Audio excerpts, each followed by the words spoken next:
$5 million on the table for Iowa's Caitlyn Clark. Now, she's got the offer from the Big Three's founder, Ice Cube, businessman, actor, entrepreneur, same thing. And this is a significant move that for the Big Three, because it's like, because the Big Three has had, while the Big Three's been successful within its own niche of 3-on-3 basketball, it hasn't really gotten the traction that we thought it would have gotten by now. And most of that is because it's been kind of hamstrung, or you could say been put in positions to like blocking or whatever the case may be. It's been things going on that the NBA has prevented the Big Three from really blowing up. This is what the word on the street is. And so Ice Cube is thinking, hey man, if I can get a star, or at least a big name person that everyone's talking about right now, because Caitlyn Clark is the hottest name in women's college basketball and one of the hottest names in basketball, period. I mean, we just have to admit that. Like, she draws conversation. She has a fan base. She is on another level from a popularity standpoint because of what she could do on the basketball court against women. So this is an Ice Cube being a business guy thinking, hey, if I can get Caitlyn Clark to show up to the Big Three, I can get some more viewers. I can probably get a new group of viewers because Clark brings a different group of viewers potentially. Also, I can get some more marketing from the Big Three, right? Even if the offer is not taken, it still gives the Big Three a little bit of, puts them out there like, hey, Big Three's here. It's almost like free marketing that Ice Cube just did. Even if Clark says no, the Big Three just got free marketing that they probably would have had to pay for leading up to the season. Now, we know Clark is currently playing in the NCAA tournament. If she does take the deal, she'll be the first woman to play in the league since the league started in 2017. And $5 million is a lot of money. She probably won't even make that much in the WNBA, at least right away. She'll make endorsements that probably would eclipse that at some point. But the question I have is, can she play in that league and play in the WNBA? And not more so because of capabilities, right? Because, that is one issue in itself. Because think about it. You play against 240, 50-pound men and then turn around and have to play a season of WNBA ball as a rookie. That could be, it's going to be a lot tougher than going up against a bunch of random girls in college who, let's just face it, like 90% of women's college basketball, really not that good. So the resistance and the competition will definitely get higher once she advances to the pro level. But my thing is, would the NBA, because the WNBA is in bed with the NBA, right? And we know the NBA has kind of been a thorn in the Big Three, that they don't really like the Big Three for some reason. I don't know if that's changed over the last year or so, but we know that the NBA's kind of had a problem with the Big Three. We don't know why. Ice Cube's talked about it a little bit here and there. So would the NBA pressure the WNBA to say, hey, do not allow this, because now obviously Clark has not went to the WNBA yet. She has not been drafted. So technically she can take the deal, but would that affect her draft status? Would she be allowed to still play in the WNBA? Because the WNBA is not going to want to have her playing in the Big Three and then come into the WNBA. Well, she gets hurt, which is a possibility, right? Considering that how physical she's playing against men, right? Not boys, not young boys of her age, not teenagers. She's going to be playing against grown men that are in their 30s and up, 250 plus pounds, guys who play pro ball for years and decades.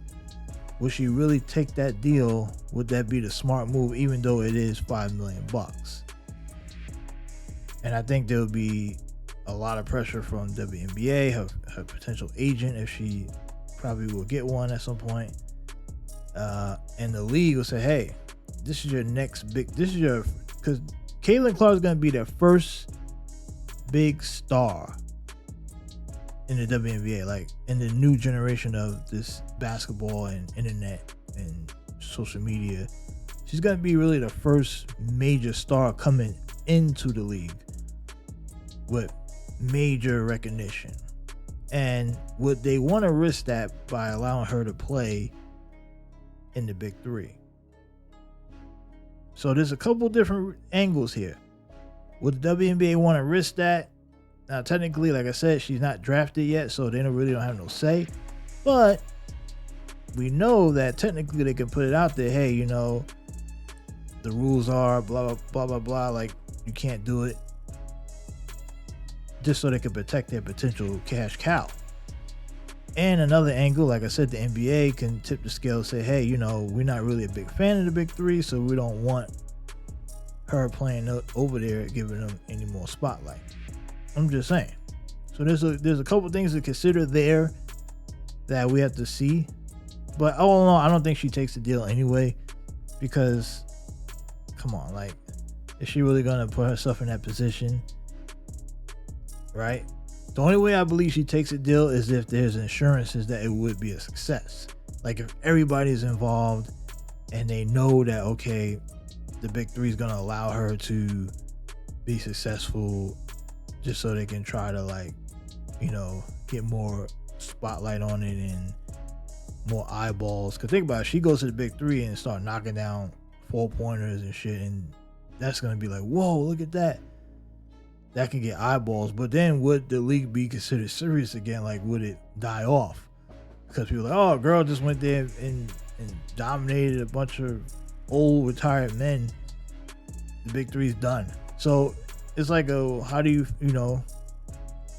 I hope they wouldn't go easy on her. I hope not, because that would be embarrassing, not only for them, but also her, right? Because it's like, dang, you just going easy on her because she's a girl. That would pretty much suck, because it's like, okay, what was the point?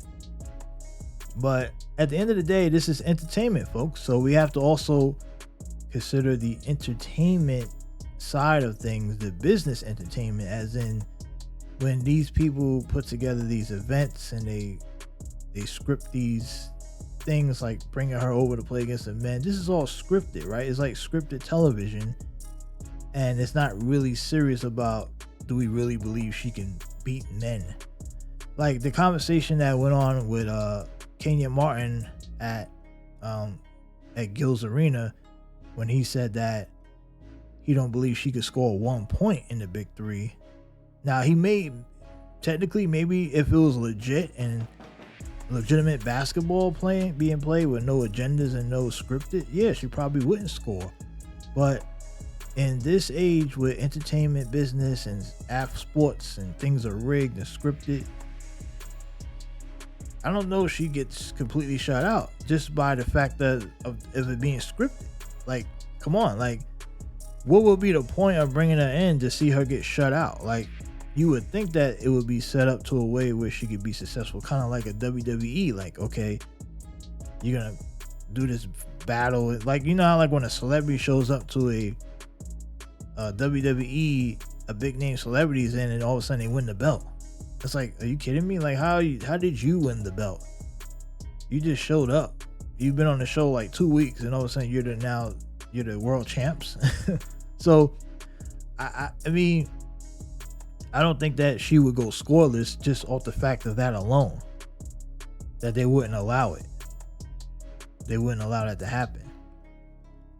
And look, maybe she wouldn't go scoreless if it wasn't allowed, regardless, because I mean, the girl can shoot, but could she get a shot off against men of her speed, of her bigger size, taller, right?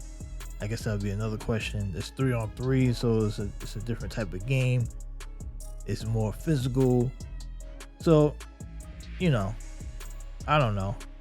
But I think whether it happens or not, it's big. Like I said, free marketing for Ice Cube, because he got a bunch of articles written about it. CBS Sports, Bleacher Report, Sporting News, everybody wrote an article about it. US Weekly. So huge marketing and for the Big Three for going into the new season, right? Just in time, because I think the season starts coming up soon. So it it's pretty much free marketing, if that's what it was. I don't, if Ice Cube was really serious, who knows? But either way, Caitlyn Clark is gonna make a lot of money, regardless of what she does, and we'll just see what happens moving forward. We'll see. We will see. Do you think Caitlyn Clark would go to the Big Three?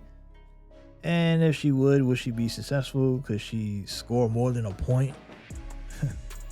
I mean, I don't know.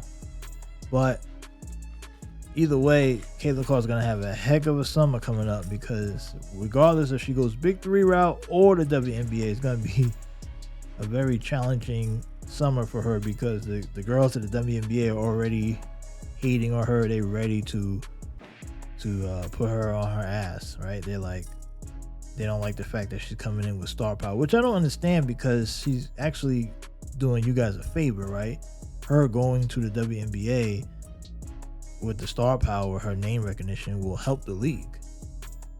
The same league that you guys are crying about, that, oh, we're not being paid enough, or we're not getting enough views. She's gonna bring views.